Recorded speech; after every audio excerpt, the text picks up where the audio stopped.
What's going on, everyone? Welcome back. Today we've got our Week 12 NFL game picks, outright versus the spread, along with our locks of the week, so make sure to tune in. If you enjoy, hit that like button, subscribe, give us a follow on Twitter at AllDayPigskin to continue interacting with us there. Let us hear in the comment section. Do you agree, disagree, along with any other questions you guys might have? We will do our best to answer them all. But with that being said, let's get right into it. And before looking at our games, I do want to highlight OddsJam once again because it continues to be the place that I use for all of my NFL betting research. And honestly, whether it's the NFL or really any other sport out there as well, OddsJam is your one-stop shop for it all. From live line shopping to pretty much getting the best odds available to therefore maximize your profits, OddsJam is that place. And whether you're a beginner or an expert, make sure to check out OddsJam's tools, like their positive EV tool, which shows you line discrepancy so you know you're getting the best odds, essentially getting a mathematical betting edge and guaranteed money in the long run. Or their arbitrage tool, which gives you equal and opposite bets for a risk-free return. Link in the description, so make sure to check them out. But now, looking at our games, we kick it off with the Denver Broncos at the Carolina Panthers.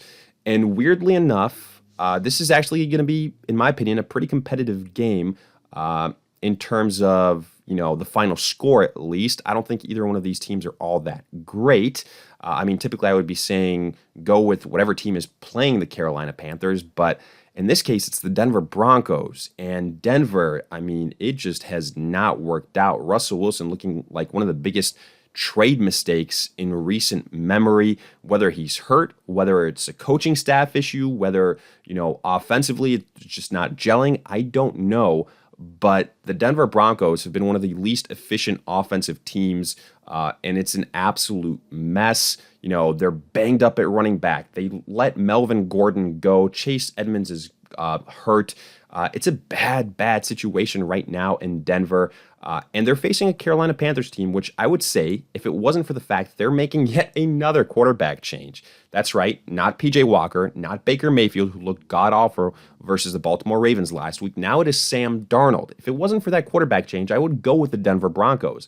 But, again, I'm not saying Sam Darnold is the answer at the quarterback position, but in my opinion, he is the best quarterback that the Panthers have on their roster. If you look at last season when Sam Darnold was the quarterback, they were actually putting up points offensively, even, though they were losing because Sam Darnold was making a lot of mistakes in crunch time. He wasn't afraid to air it out, and that offense was more potent. And I do think that's potentially what you need here versus this Denver Broncos team. So as crazy as it sounds, I'm leaning towards the Carolina Panthers. Now, ideally, I just roll with Carolina on the spread, but that spread not all that big, +1.5. So Vegas does agree here that, this is going to be a pretty tight game. They don't really love Denver or Carolina here. Maybe if Carolina was like +3.5, +4, then that would be, I guess, kind of the lock there, going with them on the spread, because I could very well see them winning this game outright, which is what I'm going to take right now. I think that's the smarter play here. If you want to avoid it altogether, I completely understand, but for betting purposes right now, breaking it down, I'm taking Carolina outright and on the spread. Then Tampa Bay at the Cleveland Browns. Cleveland still a little bit away before we get Deshaun Watson to run the team.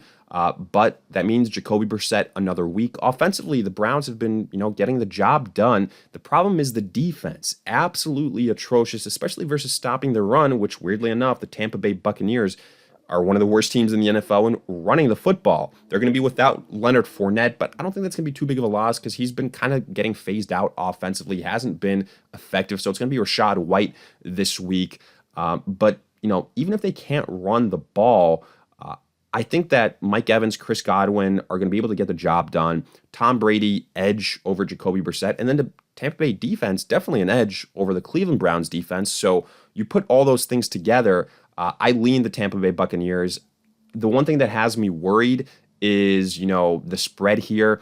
The Browns have been close in contests, haven't necessarily been getting blown out. But I do think here this matchup, and especially with the Bucs potentially able to unleash that running game of theirs a little bit, that can be the tipping point here. So I will give them the benefit of the doubt, go with them on the spread as well. After this, we go to the Baltimore Ravens at the Jacksonville Jaguars. It seems like the Ravens are the type of team that kind of just plays down to their competition. Now, you could argue, they've been banged up offensively at the running back position pretty much all season. Rashad Bateman hurt. Mark Andrews hasn't been 100%. Lamar Jackson, I feel like, has been questionable leading up to every game. So it's a situation where it's tough to get excited about the Baltimore Ravens offensively. And then the Jacksonville Jaguars, again, not a team that necessarily puts up a lot of points or blows out other teams. I look at these two squads. I tend to give the advantage to the Baltimore Ravens. I don't think the Ravens, the way they are constructed right now, are a long-term contender, but I do think they can beat the Jaguars. Offensively, I actually like what the Jaguars have more so pretty much at every position other than quarterback, and that's the issue here. That's what has me worried. I'm going to go with the Baltimore Ravens outright, but I actually think the spread, I think it's going to be a close game. Again, I don't think the Ravens been putting up too much points as of late. Look at last week versus the Panthers. I'll take the Jacksonville Jaguars on the spread, getting plus 3.5. Then we go to the Houston Texans at the Miami Dolphins. I would say this is one of the more clear-cut games. For Houston, they are making a quarterback change. No more Davis Mills. Enter Kyle Allen. Is that really going to change things too much? For what it's worth, I do think Kyle Allen is a little bit of a better quarterback, but he's not going to single-handedly fix this Houston Texans offense. And, he's definitely not going to fix the Houston Texans defense, which, I absolutely expect them to get smashed by the Miami Dolphins offensively, at least by Jeff Wilson. Raheem Mostert not expected to play. Jeff Wilson could see between 20 and 30 carries in this game. It's going to be absolutely nuts. So I think he's going to have a big game. I don't think that, Tua is going to have to do all that much for the Miami Dolphins. The biggest question here is how much do the Dolphins win by? We're going to go with them outright for sure. Minus 13.5 seems kind of like a big number.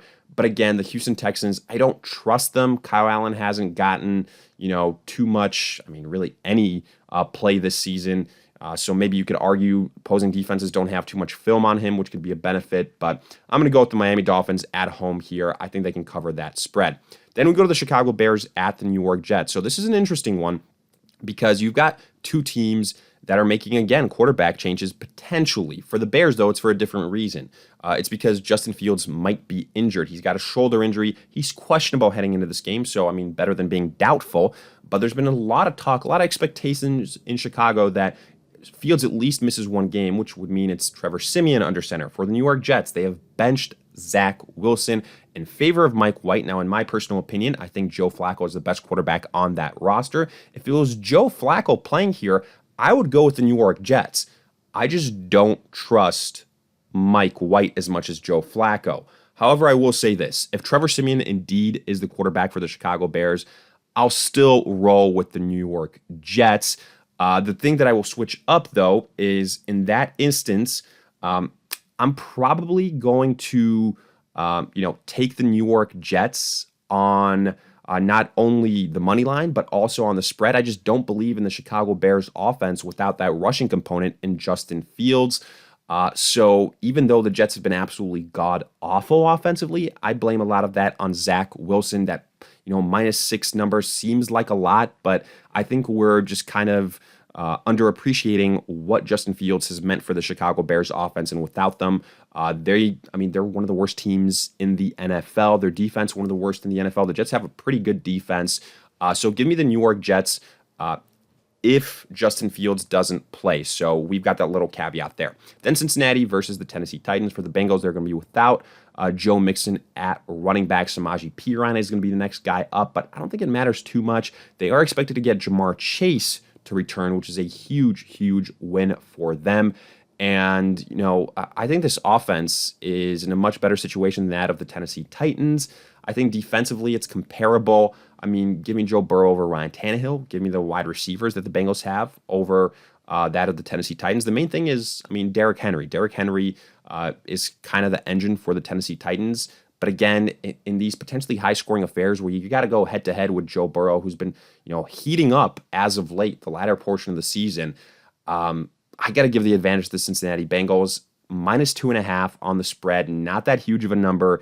Give me the Cincinnati Bengals on that spread, especially with Jamar Chase coming back. Then we go to the Atlanta Falcons at the Washington Commanders. Atlanta right now is a team that defensively, we know they have a lot of issues. Offensively, they lose Kyle Pitts.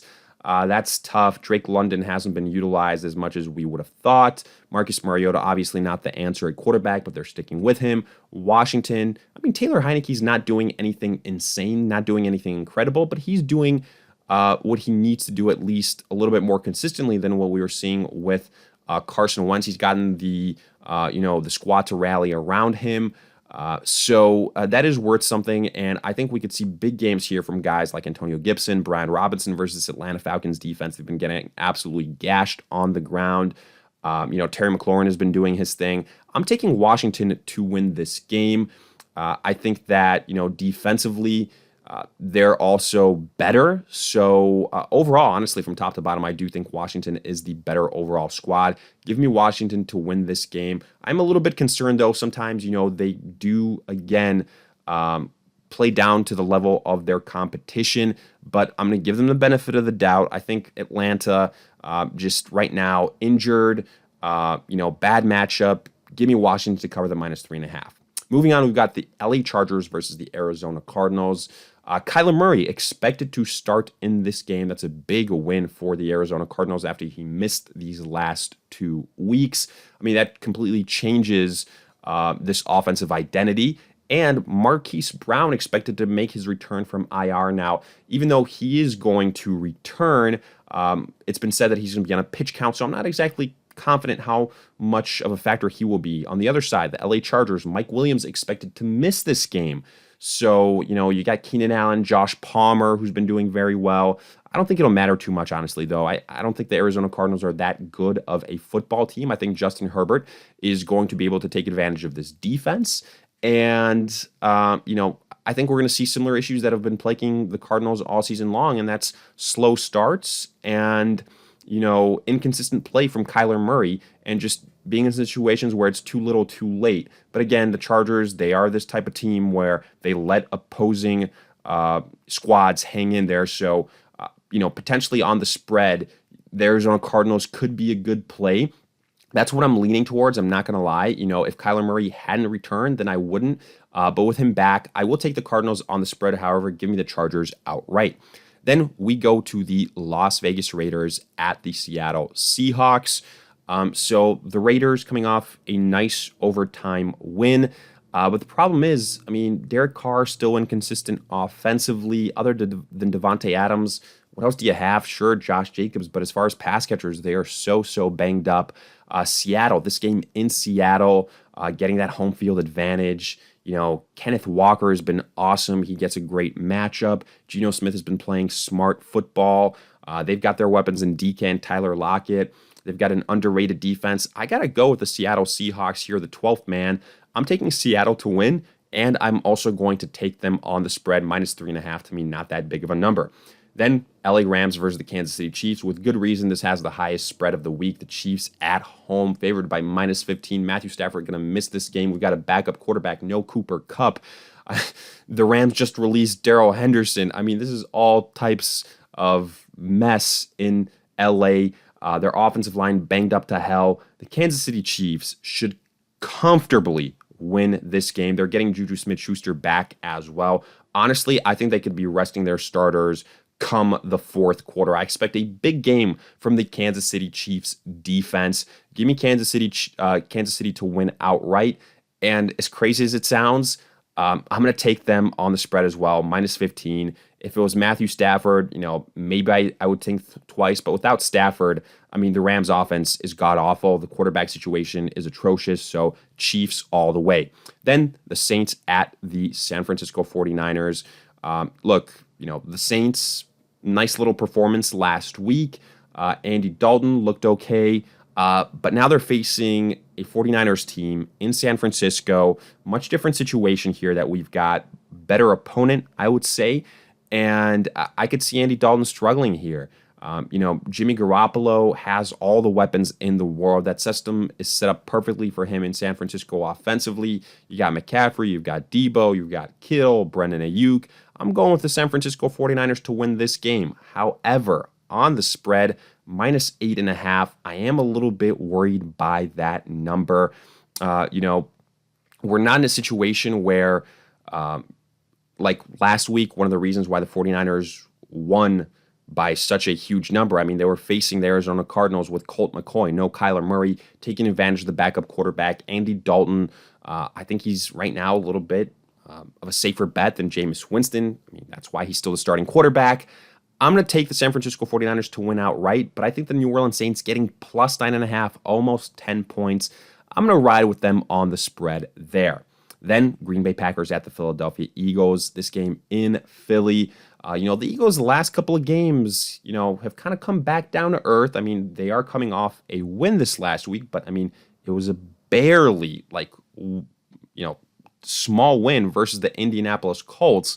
So keep that in mind. While the Green Bay Packers, again, continue to lose, unfortunately, offensively, just not quite doing enough, and then defensively underperforming as well. Aaron Rodgers coming out and saying he's been playing with a broken thumb. I mean, maybe that's why offensively we're not seeing what we're accustomed to from Rodgers. That would make sense.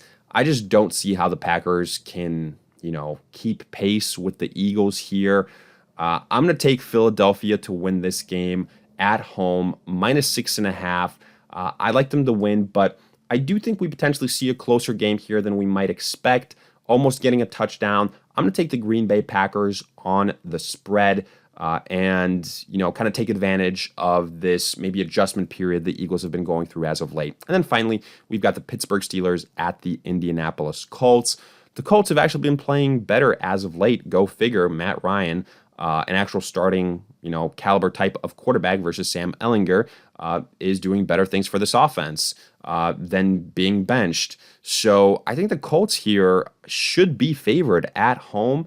Kenny Pickett, I don't think he has it. I don't think he's going to be the solution long-term for Pittsburgh.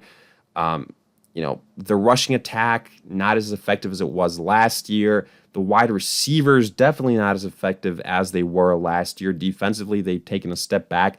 I'm going to take the Indianapolis Colts to win this game. However, I'm going to hedge my bets. I really could see either one of these, below average teams, let's be honest, winning this contest. So I will actually go with the Pittsburgh Steelers on the spread. But with that, we wrap up our pick'ems. Now, looking at our locks of the week, let's start with an easy one. Houston Texans versus the Miami Dolphins. Even if it was Davis Mills under center, I'm going with the Miami Dolphins to win this game. Then afterwards, we go to the Atlanta Falcons versus the Washington Commanders. I just think right now, this game being in Washington, Atlanta having so many defensive deficiencies, Ron Rivera knowing the Falcons very well, give me Taylor Heineke in Washington to win this game. And then finally, we have got the LA Rams versus the Kansas City Chiefs. The Rams, backup quarterback, banged up to hell. This game in Kansas City, give me the Kansas City Chiefs to win this game. And with that, we wrap up our locks of the week as well. So that kind of concludes our breakdown of our Week 12 NFL games. If you guys enjoyed, hit that like button, subscribe, give us a follow on Twitter at AllDayPigskin to continue interacting with us there. Let us hear in the comment section, did you agree, disagree, along with any other question you guys might have. We will do our best to answer them all. But in the meantime, we'll see you guys in future